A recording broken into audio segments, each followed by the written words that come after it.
হাসরের ময়দান যেদিন কায়েম হবে, ওই দিন কেউ কাহারও কোনো উপকারে আসবে না, কেউ কাহারও কোনো কাজে লাগবে না।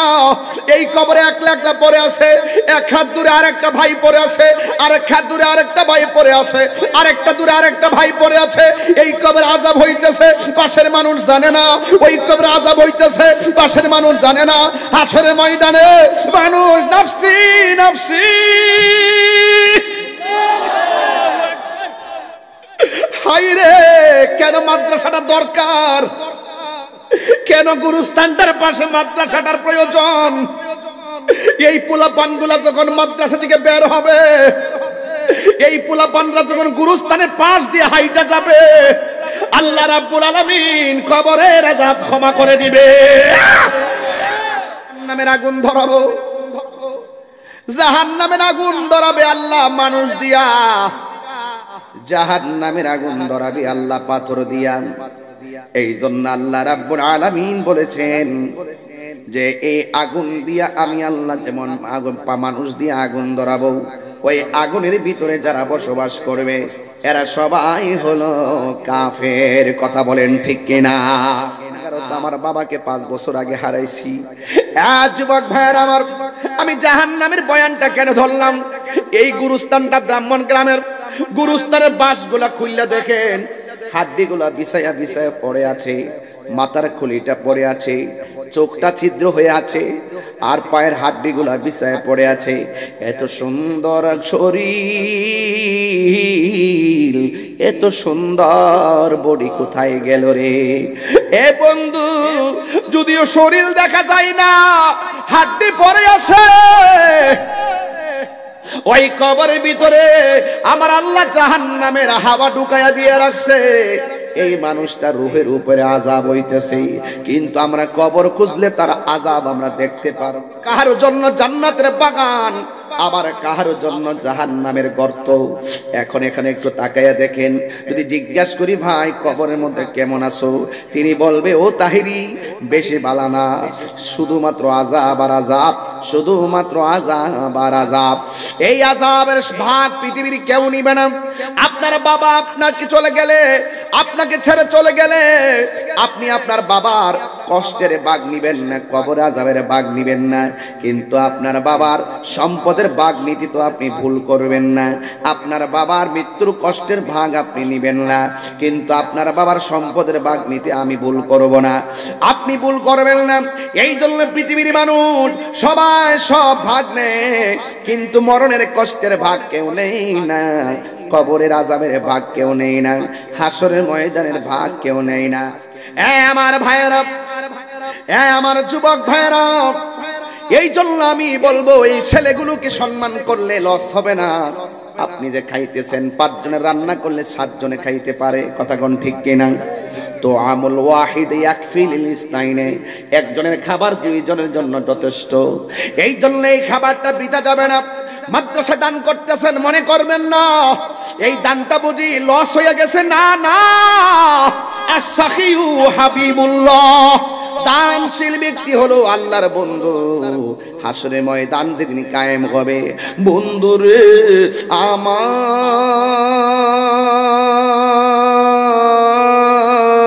আল্লাহ তাআলা আনহু থেকে বর্ণিত, রাসূল খুদা সাল্লাল্লাহু আলাইহি ওয়াসাল্লাম বলেন, কোন ব্যক্তি লোকদের ইমাম হয়ে, যদি কোনো ব্যক্তি অনেক লোকের ইমাম হয়, ইমাম হয়ে এমন হবে না যে সে তাদেরকে বাদ দিয়ে দোয়া থেকে কেবল নিজেকেই নির্দিষ্ট করে। যদি কোনো ব্যক্তি ইমাম হয়, অনেক লোকের ইমাম হয়, তার উচিত হবে না শুধু নিজের জন্য দোয়া করা, তার উচিত হবে সে তাদের সহিত সে যেন দোয়াতে যদি অন্যান্য লোকদেরকে বাদ দিয়ে যদি সে নিজের জন্য দোয়া নির্দিষ্ট করে, সে যেন সবার সঙ্গে বিশ্বাসঘাতকতা করলো। তার মানে বোঝা গেল রাসূল সাল্লাল্লাহু আলাইহি ওয়াসাল্লাম ইমামতি করলে শুধুমাত্র একলা একলা দোয়ার জন্য উৎসাহ করেন নাই, বরং যারা একা একা দোয়া করে সকল জামাতের লোকদেরকে বাদ দিয়ে তাদেরকে বিশ্বাসঘাতকতা বলছেন। তো সুতরাং ইমাম সাহেবের উচিত হবে, হে আল্লাহ তুমি আমার মাফ করো, তুমি আমাদেরকে মাফ করো।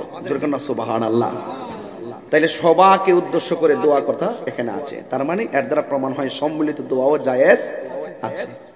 তাহলে এতগুলো দলিল থাকার পরে যারা বলে যে ফরজ নামাজের পরে দোয়া করা যাবে না, এটা বেদাত হবে, এবং যারা বলে এটা করা যাবে না, আমি তাদের বিরুদ্ধে বলছি, আমি সালাতুল ইস্তিসকার বিরুদ্ধে বলি নাই।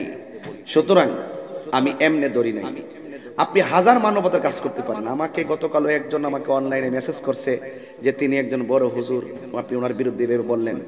আমি কেউ ভাই, আমার কথা হইল উনি যদি শরীয়ত, তরিকত, হাকিকত, মারেফত, কোরআন সুন্নাহর আলোকে সীমাবদ্ধতার ভিতরে থাকে, তাইলে আমি ওনাকে বড় হুজুর মানব। যদি উনি সীমাবদ্ধতার বাহিরে কথা বলে আমি কি মানতে পারবো? তো যেই লোকটা বলছে ফরজ নামাজের পরে হাত সম্মিলিত দোয়া করা বেদাত, রাসূল নাকি একটা হাদিসও নাকি নাই। আমি যেতেগুলো হাদিস কোরআনের আয়াত থেকে তাফসীর থেকে এই পর্যন্ত পড়লাম, যেটা একা করা জায়েজ, এটা সম্মিলিত করাও জায়েজ। কথা কোন ঠিক না বেটি? তো সুতরাং যিনি এই কথা বলছেন যে ফরজ নামাজের পরে সম্মিলিত দোয়া করা যাবে না, তিনি আবার ওই দিন বলছে যে রাসূল করিম সাল্লাল্লাহু আলাইহি ওয়াসাল্লাম নবুয়ত 40 বছর পরে নবুয়তি পাওয়ার পরে নবী হইছে, এর আগে নাকি নবী ছিল না। তাইলে সেই শুধুমাত্র একটা আমলের বিরোধিতাই করে নাই, আমার রাসূল পাকের জাতের বিরোধিতা করেছে। কথা কোন ঠিক কিনা? এখন এই কসবাবাসীর কাছে আমার একটা প্রশ্ন, মনে করেন আমি অনেক দান করি, আমি অনেক মানবিক কাজ করি, এখন আমি যদি নবীর বিরুদ্ধে কথা কই, আমার এই মানবিক কাজের দাম আছে? আমার নামাজের দাম আছে? পাবলিকের দর্শে ভূতে, পাবলিক মনে করে জারিবের এত টাকা দান করতেছে, কি কত উন্নতি করতেছে, আর ওই দিক দিয়া নবী বিদ্বেষীর প্রোটেকশন দিতেছে। কথা কোন ঠিক না বেঠিক? এই জন্য আল্লাহ কোরআনের মধ্যে এভাবে বলছেন যে যারা আল্লাহকে ছাড়া যারা কুফরি করেছে তাদের বন্ধু হলো তাগুত, আর তাগুতের কাজ হইল তাদেরকে আলো থেকে অন্ধকারের দিকে নিয়ে যাবে, আলো থেকে অন্ধকারের দিকে নিয়ে যাবে, এবং তারা সেই আলো, সেই অন্ধকারের মধ্যে তারা বসবাস করবে। হুম ফিহা খালিদুন, এবং তারা সেই অন্ধকারে চিরদিন বসবাস করবে। এই জন্য আল্লাহর সঙ্গে শরীক করা যাবে, আল্লাহর বিধানের লঙ্ঘন করা যাবে না। ভাইরা আমার, এরপর আসেন, জাহান্নাম তো বড় ভয়ঙ্কর। আপনাদের ব্রাহ্মণগ্রামে চুলার আগুন ধরায় কি দিয়া? কথা কয় না।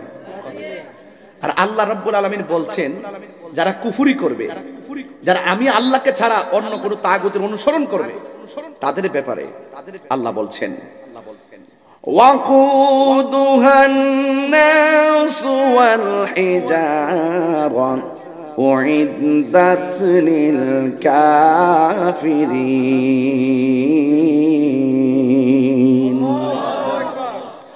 আল্লাহ রাব্বুল আলামিন বলেন যারা আমি আল্লাহর সঙ্গে কুফরি করবে, যারা আমি আল্লাহর সঙ্গে নাফরমানি করবে, আল্লাহ রাব্বুল আলামিন বলেন আমি আল্লাহ তাদেরকে দিয়ে জাহান্নামের লাকড়ি বানাবো, আমি তাদেরকে দিয়ে জাহান্নামের আগুন ধরাবো। জাহান্নামের আগুন ধরাবে আল্লাহ মানুষ দিয়া, জাহান্নামের আগুন ধরাবে আল্লাহ পাথর দিয়া। এই জন্য আল্লাহ রাব্বুল আলামিন বলেছেন যে এই আগুন দিয়া আমি আল্লাহ যেমন আগুন মানুষ দিয়ে আগুন ধরাবো, ওই আগুনের ভিতরে যারা বসবাস করবে এরা সবাই হলো কাফের। কথা বলেন ঠিক কিনা? যারা আল্লাহকে অস্বীকার করে তারা কি? যারা নবীর অস্বীকার করে তারা কি? এই জন্য কাদিয়ানীদেরকে আমরা কাফের মনে করি কেন? কাদিয়ানীরা আমার নবীকে শেষ নবী মানে না, এই জন্য শেষ নবী না মানার কারণে এরা নামে মুসলমান, হাকিকতে বেঈমান। কথা কোন ঠিক কিনা? এরপর আল্লাহ রাব্বুল আলামিন বলেন ওয়াল্লাযীনা কাফারু ওয়া কাযযাবু বিআয়াতিনা উলাইকা আসহাবুন নারি হুম ফিহা খালিদুন। আল্লাহ রাব্বুল আলামিন বলেন ওয়াল্লাযীনা কাফারু, যারা কুফরি করেছে, ওয়া কাযযাবু বিআয়াতিনা, এবং আমার আয়াত সমূহকে যারা অস্বীকার করেছে, উলাইকা আসহাবুন নার, তারাই আগুনের অধিবাসী হবে, তারাই জাহান্নামের অধিবাসী হবে। হুম ফিহা খালিদুন, আর এই আগুনের ভিতরে তারা চিরদিন জাহান্নামের ভিতরে থাকবে। এখন প্রশ্ন হলো হুজুর জাহান্নামটা কেমন? গুরুস্থানের বাসগুলো ওপেন করো। আরে গত পরশুদিন আমার ভাই আলহাজ শাহ আলম খান ভাইয়ের আব্বাজান গতকালকে ওনার আব্বাজান দুনিয়া থেকে বিদায় হয়ে গেছে। বিদায় হয়ে যাওয়ার পর যখন বিদায় হয়ে গেছে, আমি গুনাহগার জানাজার নামাজ পড়াইছি। আমি দেখেছি হাজার হাজার মানুষ, কিন্তু ওনার আব্বার চেহারাটা দেখলাম 100, 2, 3, 4, 5 বছর হবে, কিন্তু ওনার চেহারাটা এমন বয়সে একদম জোয়ানের মতো দেখা গেছে। চেহারাটা একবারে হলুদ হলুদ একটা বাপ হয়ে আছে। সারাটা গ্রাম দেখলাম, যতটা মানুষ রাস্তা দিয়ে গেছে সবাই বলতেছে অনেক ভালো মনের মানুষ ছিল। চেহারা দেখে অনুভব করে নিলাম রে বাবা। এই জন্য যুবক ভাইয়েরা আমার, ওই কবরস্থানে আমার ভাই তার বাবাকে চিরবিদায় দিয়ে এসেছে। আমি গুনাহগার, তো আমার বাবাকে 5 বছর আগে হারাইছি। যুবক ভাইয়েরা আমার, আমি জাহান্নামের বয়ানটা কেন ধরলাম? এই গুরুস্থানটা ব্রাহ্মণ গ্রামের। গুরুস্থানের বাঁশগুলা খুললা দেখেন, হাড্ডিগুলা বিছায়া বিছায়া পড়ে আছে, মাথার খুলিটা পড়ে আছে, চোখটা ছিদ্র হয়ে আছে, আর পায়ের হাড্ডিগুলা বিছায়া পড়ে আছে। এত সুন্দর শরীর, এত সুন্দর বডি কোথায় গেল রে? এ বন্ধু, যদিও শরীর দেখা যায় না, হাড্ডি পড়ে আছে। ওই কবরের ভিতরে আমার আল্লাহ জাহান্নামের হাওয়া ঢুকায়া দিয়ে রাখছে। এই মানুষটা রূহের উপরে আযাব হইতেছে, কিন্তু আমরা কবর খুঁজলে তার আযাব আমরা দেখতে পারবো না। আল্লাহ রাব্বুল আলামিন কোরআনে বলেছেন, আল্লাহ রাব্বুল আলামিন হাবিব বলেছেন, কবর কাহার জন্য জান্নাতের বাগান, আবার কাহার জন্য জাহান্নামের গর্ত। এখন এখানে একটু তাকাইয়া দেখেন, যদি জিজ্ঞাসা করি ভাই কবরের মধ্যে কেমন আছো, তিনি বলবে ও তাহিরি বেশি বালা না, শুধুমাত্র আযাব আর আযাব, শুধুমাত্র আযাব আর আযাব। এই আযাবের ভাগ পৃথিবীর কেউ নিবে না। আপনার বাবা আপনাকে চলে গেলে, আপনাকে ছেড়ে চলে গেলে, আপনি আপনার বাবার কষ্টের ভাগ নিবেন না, কবর আযাবের ভাগ নিবেন না। কিন্তু আপনার বাবার সম্পদের ভাগ নিতে তো আপনি ভুল করবেন না। আপনার বাবার মৃত্যুর কষ্টের ভাগ আপনি নিবেন না, কিন্তু আপনার বাবার সম্পদের ভাগ নিতে আমি ভুল করব না, আপনি ভুল করবেন না। এই জন্য পৃথিবীর মানুষ সবাই সব ভাগ নেয়, কিন্তু মরণের কষ্টের ভাগ কেউ নেই না, কবরের আযাবের ভাগ কেউ নেই না, হাসরের ময়দানের ভাগ কেউ নেই না। এই জন্য যুবক ভাইয়েরা আমার, কেন কেন বলছি, ও যুবক, আমি আপনাদেরকে শুধু বলতে চাই, এই পৃথিবীটা বড় কঠিন। এই পৃথিবীর মানুষ সব ভাগ নেয়, কিন্তু কবরে আযাবের ভাগ নেয় না। এই জন্য আল্লাহ বলছেন কোরআনের ভিতরে, ওয়াত্তাকু ইয়াওমান লা তাজজি নাফসুন আন নাফসিন শাইআ ওয়া লা ইউকবালু মিনহা শাফাআতু ওয়া লা ইউখাযু মিনহা আদলু ওয়া লা হুম ইয়াহজান ওয়া লা হুম ইউনসারুন। আল্লাহ রাব্বুল আলামিন বলেন, হাসরের ময়দান যেদিন কায়েম হবে, ওই দিন কেউ কাহার কোনো উপকারে আসবে না, কেউ কাহার কোনো কাজে লাগবে না। এই কবরে একলা একটা পড়ে আছে, এক হাত দূরে আরেকটা ভাই পড়ে আছে, আরেক হাত দূরে আরেকটা ভাই পড়ে আছে, আরেকটা দূরে আরেকটা ভাই পড়ে আছে। এই কবরে আযাব হইতেছে, পাশের মানুষ জানে না। ওই কবরে আযাব হইতেছে, পাশের মানুষ জানে না। হাসরের ময়দানে মানুষ নাফসি নাফসি। হায়রে, কেন মাদ্রাসাটা দরকার? কেন গুরুস্থানটার পাশে মাদ্রাসাটার প্রয়োজন? এই পোলাপানগুলা যখন মাদ্রাসা থেকে বের হবে, এই পোলাপানরা যখন গুরুস্থানের পাশ দিয়ে হাইটা যাবে, আল্লাহ রাব্বুল আলামিন কবরের আযাব ক্ষমা করে দিবে।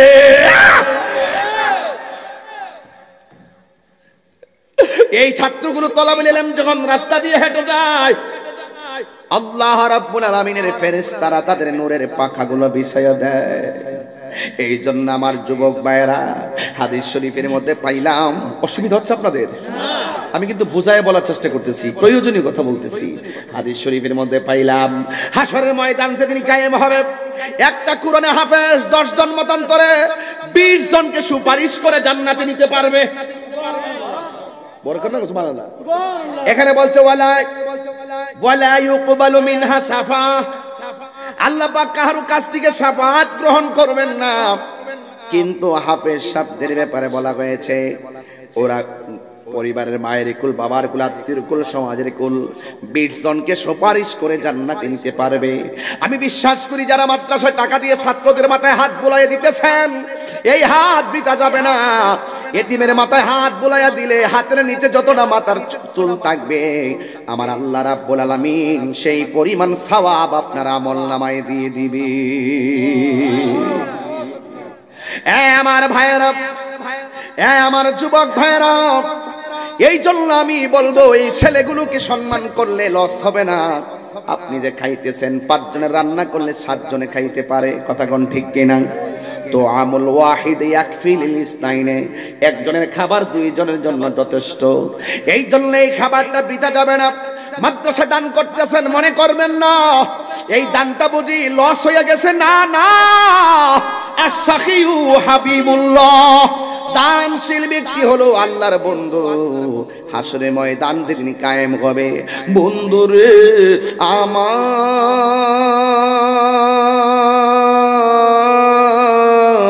ও লা ইউযলামুন, ওই দিনটাকে তোমরা ভয় করো।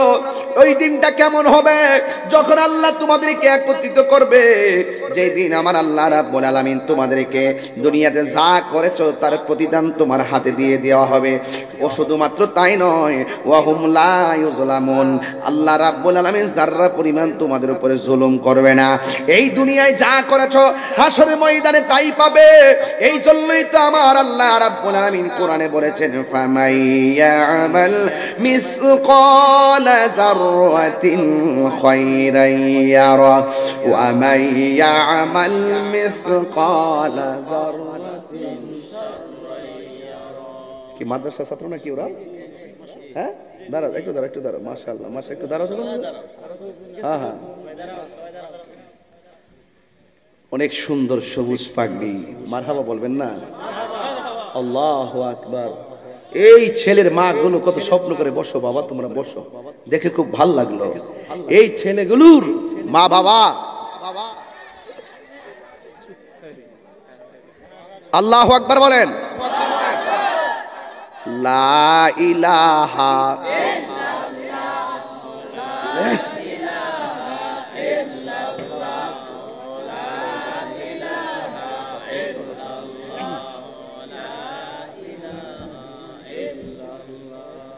লা ইলাহা, দেন ভাই দেন, আসলে আলা ইলাহা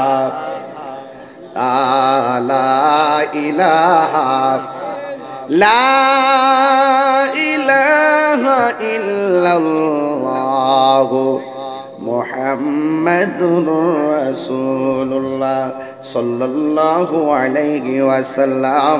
চিৎকার মেরে কন্যা সুবহানাল্লাহ। আমার কথার ভিতরে যুক্তি আছে না নাই? আমি বলছিলাম হাসরের ময়দানে সব মানুষকে যার যার প্রাপ্য বুঝে দেওয়া হবে, কিন্তু আমার আল্লাহর হাবিব বলেন ওই দিন মানুষ নাফসি নাফসি বলে কাঁদবে, কিন্তু আমার আল্লাহ 7 প্রকারের মানুষকে আরশে আজিমের নিচে ছায়া দিবে। এর মধ্যে 1 নম্বর হলো ন্যায় বিচারক। সমাজের মধ্যে যারা ন্যায় বিচার করে এদেরকে আমার আল্লাহ রাব্বুল আলামিন আরশে আজিমের নিচে ছায়া দিবে। যারা ঘুষ খায়া সরদারি করে, যারা ঘুষ খায়া ফতোয়া দেয়, তারা ছায়া পাবে না। কথা বলেন ঠিক কিনা? আমরা দেশে কিছু মৌলবী আছে টেয়া খায়া ইমান বেচালা,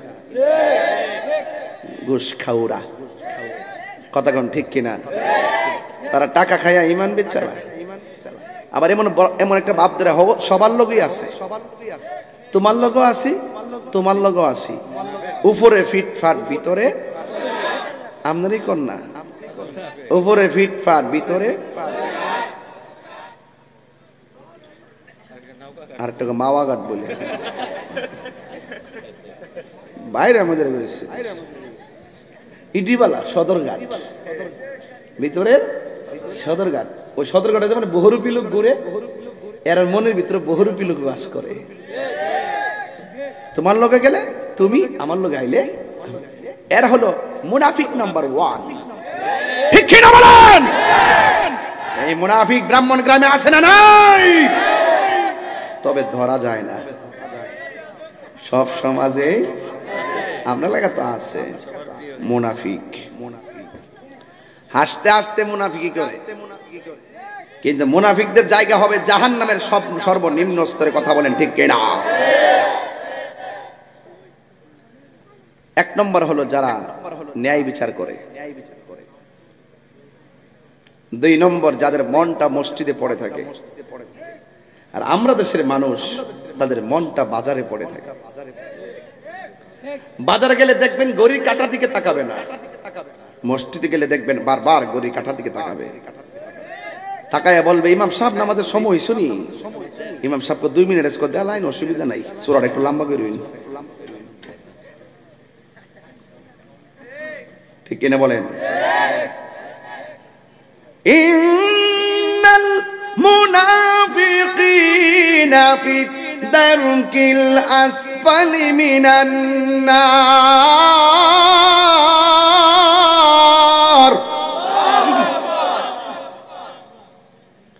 মুনাফিকদের জায়গা হবে জাহান্নামের সর্বনিম্ন স্তরে। ঠিক কিনা? সবচাইতে বেশি মুনাফিক সাপ্লাই হয় বাজারে, সব ঘরের দরবার, দেন দরবার সব বাজারে। রাসূল বলেন বাজার হলো সবচাইতে নিকৃষ্ট জায়গা, আর সবচাইতে উত্তম জায়গা হলো আল্লাহর ঘর মসজিদ। রাসূল বলেন ওই মসজিদের প্রতি যার মনটা পড়ে থাকে, জিকির করলে যার মনটা পাগল হয়ে যায়, ইবাদতটা ছুটে গেলে মনটা খারাপ হয়ে যায়, ইবাদতটা করতে পারলে মনটা শান্তি লাগে। এইরকম ইবাদতের টেস্টফুলি পারসনদের জন্য আল্লাহ রাব্বুল আলামিন আরশে আজিমের নিচে ছায়ার ব্যবস্থা করে দিলেন। 3 নম্বর আস-সাখী, যারা দানশীল ব্যক্তি, যারা দান করে, এদের জন্য আল্লাহ রাব্বুল আলামিন আরশে আজিমের নিচে ছায়ার ব্যবস্থা করবে। আপনি তো মনে করতেছেন দান করলে মনে হয় ধন কমে, আসলে কি কমে না বাড়ে? আরো জোরে বলেন, কমে না বাড়ে? গতকাল মাহফিল ছিল নারায়ণগঞ্জ, সিদ্ধিরগঞ্জ, জালকুড়িতে, হাজার হাজার মানুষ। একটু শেষ বেলা কালেকশনে হাত দিয়েছি, 7 লক্ষ টাকা উঠে গেছে।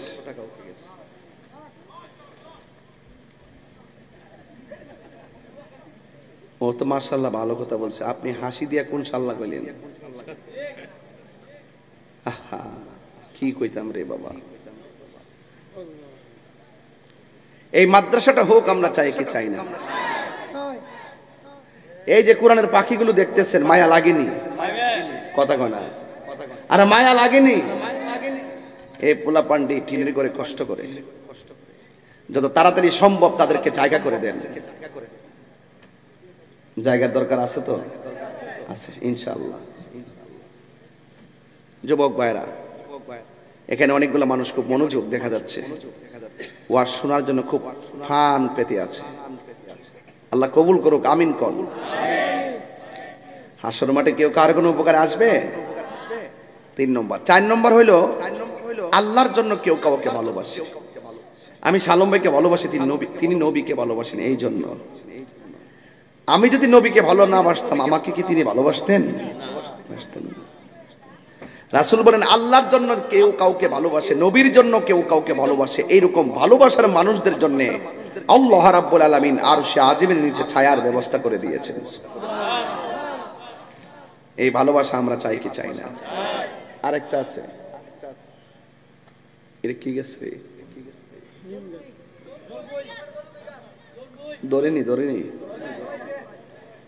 ওহন আছে নাকি? আরে ধরেন না, জলফই ধরছে, মনে করেন ধরছে রে, ওরস না 1 কেজি ভাইরা লইয়া,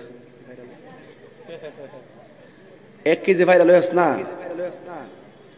তখন হে কইব যে হুজুর উই রেলানি করে 3 জন লোক আর হইছে, দেখ খেলাইব। এটা এক জিনিস। আবার আমি কোয়ার পরে উঠতে গেছে গা, ওটার পরে আমি আর কইলাম যে করে মানুষ নাই থাকতা করে ফেরালা। হ্যাঁ আমার কইতাছে হুজুর মানুষ না থাকতে পারে, আল্লাহ তো দেখতেছে। তখন আমি কইলাম যে হয় এটা তো কথাই, তাই লাইমে গেছে গা। রাসূল বলেন এই লোকটির জন্য যাদের সামনে গুনাহ করার সুযোগ আছে, যাদের সামনে চুরি করার সুযোগ আছে, যাদের সামনে অন্যায় করার সুযোগ আছে, আরে জিনা করতে যাইয়াও কাপড় চোপড় খোলার পরও কেউ বিচার করে না। ফল গাছে উঠে আম চুরি করতে যাইও আরেকজনের আম চুরি করে না। কথা বলেন ঠিক কিনা? সে ভয় করে। আল্লাহু আকবার। ইয়া রাসূলুল্লাহ, আমরা আছি সেখানে, আমরা আছি সেখানে। জিন্দাবাদ জিন্দাবাদ। আজকে আমি যখন ভাই ওইয়াতে আসছি, এই মুরের মধ্যে আসছি, আমি যখন ঢুকছি মুরের মধ্যে তখন ভাবছিলাম যে আমি আইসা ডাইরেক্ট মাইক ধরবো। তা আমার গায়ে কিন্তু আজকে একটা সিম্পল পাঞ্জাবি, তার কারণ আছে, কইতাছি। আমি গেছিলাম ব্রাহ্মণবাড়িয়াতে একটা গুরুত্বপূর্ণ কাজে, তো মনে করছি কাজটা 2-3 ঘন্টায় শেষ হয়ে যাবো। শেষ পর্যন্ত বেশি সময় লেগে গেছে। ওখান থেকে আর বাড়িতে ঢুকি না, ডাইরেক্ট এসে পড়ছি। ভাবছিলাম যে বাড়িতে যাই ফ্রেশ হয়ে আমি আসবো, কার কোথাও নাই, এভাবে চলে আসছি। তা আমি মনে মনে ভাবছিলাম যে ডাইরেক্ট ওয়াজ উঠে যাব, গাড়িটা এখানে দাঁড় করাইছি। এখন এরা বলতেছে হুজুর অল্প কটা খাইয়া নেন। চলে গেলাম খাইতে, পরে বাইরে দেখলাম আর জাহের বাইরে দেখলাম দাঁড়ায় রয়েছে আমার গাড়িটার সামনে। পরে আবার হানিফ বলতেছে জাহের বাইরে গাড়িতে লয়ে যান খাওয়ার জন্য। তার ড্রাইভার গাড়ি টান দিছে, জাহের ভাই আসতেছে। তো আমার গাড়ি দাঁড়াইছে, জাহের ভাই আমার সালাম দিছে, আমিও দেখছি। তা আমিও গাড়ি টান দিছি, একটু পরে জাহের ভাই কই যে আমার পকেট থেকে মোবাইলটা নিয়ে গেছে। পকেটে 30,000 না 40,000 টাকা, 200 কম 30,000 টাকা নিয়ে গেছে। তার এখানে কিছু ভোটার আইডি কার্ড, বিভিন্ন সংগঠনের কার্ড ছিল, এগুলো আছে না, এটা নিয়ে গেছে। মনে চশমার আছে, তাইলে টাকা সব নিয়ে গেল, মোবাইলটা নিয়ে, মোবাইলটা দামি অ্যান্ড্রয়েড সেট স্যামসাং নিয়ে গেছে। সে যদি আল্লাহকে ভয় করতো, আরে জাহের মেয়ে দেখে না, আল্লাহ তো দেখতেছে। যদি কেউ নিয়ে থাকে, যে নিছেন গুরুস্থানটা সামনে লিয়া কই দিয়া দিয়েন, নাইলে আপনার ক্ষতি হবে।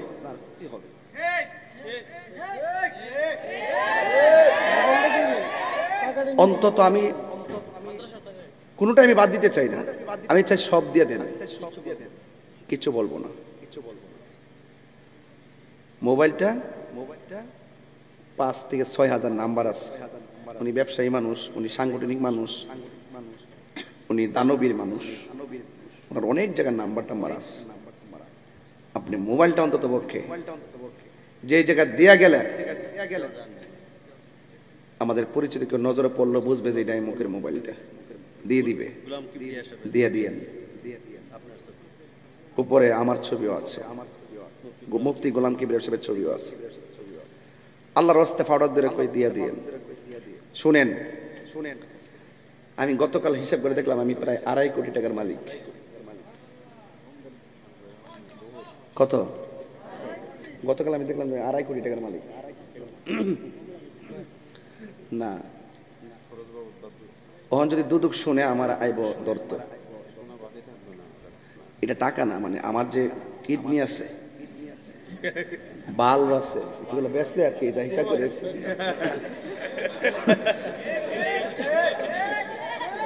শরীরের যে পার্টস আছে, আমি কই খেয়ারা কই, শরীরে যে পার্টস আছে, চোখ আছে, মগজ আছে, সব মিলাইছি, একটা জিনিস মিলাইতে পারছি না। এটার দাম মনে মনে ধরছি আর কি, 2.5 কোটি নিম্নে আর কি। আমার যে আল্লাহ পার্স দিয়ে হারা করে রাখছে এই পর্যন্ত। একটা কিডনি গেলে তো অরিজিনাল তো পাওয়া যাওই না, পয়েন্ট তো মিলিয়ে না, মাদ্রাজ মুদ্রাজ ঘুরেও কোনো খবর থাকে না। গতকাল দেখছি এক রোগী ঢুকছে, আমার এক পরিচিত, আমার ভক্ত দীপুর আম্মা, ডায়ালিসিস করাইতেছে, আইসিইউতে ঢুকাই রাখছে, অবস্থা ভয়াবহ, খুব কঠিন অবস্থা। কিডনি আছে, বাল্ব আছে, চোখ আছে, মগজ আছে, হাত পা আছে, এইগুলোর হিসাব মিলে লাস্টে একটা হিসাব মিলে তেমন পারছি না। এটা হইলো মগজের উপরে যে সারার নিচে যে মগজটার যে বাইন্ডিং দিছে রক দিয়া, এই রক গুলা নাকি কয়েক বিলিয়ন কিলোমিটার, কয়েক মিলিয়ন বিলিয়ন কিলোমিটার লম্বা। মনে মনে ভাবতেছি, যেখান থেকে কথা বলতেছি, এখান থেকে আমি কথা বলতেছি, এইটা আমি যে কথা বলতেছি এখান থেকে অর্গানাইজ হচ্ছে, কিন্তু এখান থেকে হচ্ছে না, এখান থেকে হচ্ছে, এখান থেকে লেখে, এখান থেকে ধারণ করে, ঠিক আছে? তো তো এখান থেকে যে লিখতেছে তো বুঝতেছে, তো এখান থেকেই কথা বের হচ্ছে। ওই যে কারেন্টের তার দেখেন এখান থেকে এখানে আসছে, হিসাব মিলে দেন কত টাকার গজ হইব। আর এই তার যে সার্কুলেশন দিয়ে আমাকে বাইন্ডিংটা করছে কত বিলিয়ন কত কিলোমিটার লম্বা। হুজুর জিকির করবেন, এটা তো আসই। আজকে কেউ যাইতো না, আমরা যে আরামে বইছি এটা একটা খানকার মাহফিলের মতন, ঠিক না? মানে সত্যি করে ভালো লাগতেছে নি। আর লাস্টে জিকির করলে কি তোমার সুবিধা দিব? আজকে আমরা সবাই বইয়া থেকে ফিলিস্তিনে লেগে দোয়া করে যাবো, আমিন কর নাকি লেগা? আরে ঠিক আছে তো, বুঝতেছি তো বাবা।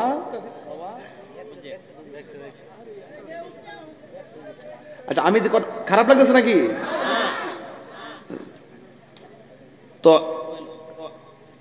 30,000 না নিছে একটা পার্স গেলাগা, লাখ লয়ে টান দিবনি, লাখ লয়ে টান দিবনি বাবা। হক মাইরা খাইলে কেউ লাভবান হইতে পারে না। দিয়া দিয়েন, অনুরোধ করলাম। উনি আজকে নিয়ত করে আনছিল এটা মাদ্রাসায় দিত, এই মাদ্রাসায় দেওয়ার জন্য নগদ আমি তাহলে ধরলাম আজকে। আমি কিন্তু এই জন্য আমি কিন্তু খুব আশাবাদী। আমি কিন্তু ওনাকে আসার 1.5 ঘন্টা আগে একটা মেসেজ করছি, আর সালম ভাইরে ফোন দিছি এনআইসে না। সালম ভাই আমার ফোন দেওয়ার আমি অনেক আগে ফোন দিছি, আর উনিরও ফোন দিয়ে মেসেজ করছি, ভাই আমি 9:30 এসে পৌঁছবো। আমি ভাবছি যে উনি আসছে। তো যাই হোক, চুরি করা যাবে। একদিন যদি চুরি করে ধরা খান, সারা জীবন আপনার জিফুতিলে কইব সুরের ফুত। একদিন ডাকাতি করে ধরা খাইলে সারা জীবন আপনার 14 গোষ্ঠীর কইব ডাকাইতের বংশ। কথা কন ঠিক কিনা কন?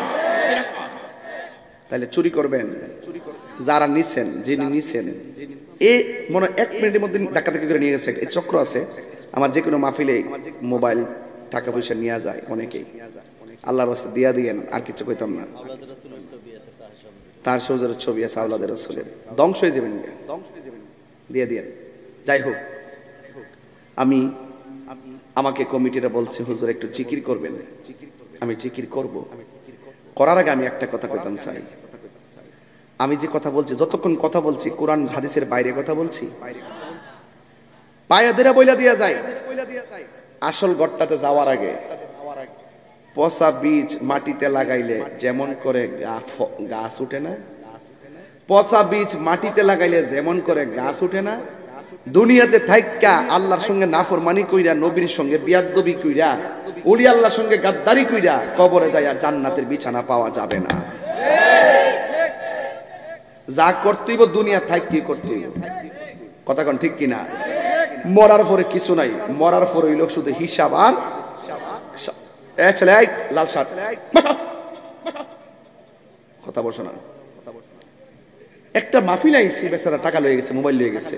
এই লজ্জা রাখবো কোথায়? এই লজ্জা রাখবো কোথায়?